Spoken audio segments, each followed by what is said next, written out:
In today's video, I'm going to teach you how to delete all orders in WooCommerce.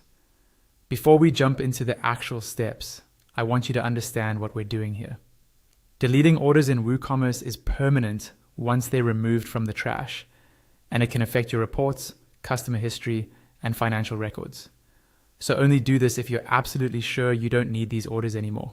For example, if you're cleaning up test orders from a new store.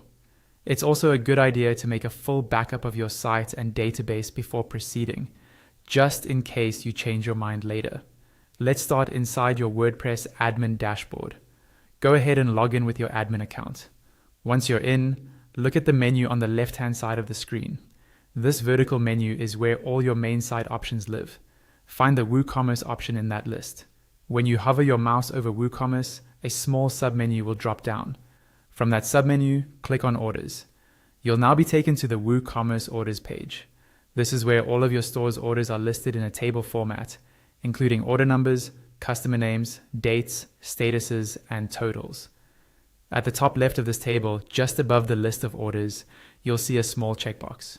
This checkbox is used to select multiple orders at once. Click this top checkbox to select all of the orders that are currently visible on the page. If you have many orders spread across multiple pages, you may need to repeat this process on each page or adjust the screen options at the top right to show more orders per page so you can select more at once.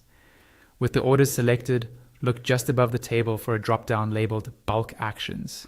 Click on this drop-down, and from the list of available actions, choose Move to Trash.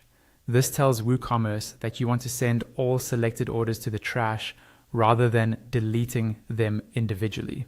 Once you've chosen Move to Trash, go to the right of that drop-down and click the Apply button. After you click Apply, the page will reload. WooCommerce will process the bulk action and move all selected orders into the trash. When the page finishes reloading, you'll see that your order list is now empty, or at least that the selected orders are no longer shown. That means they've been removed from your main orders view and successfully moved to the trash.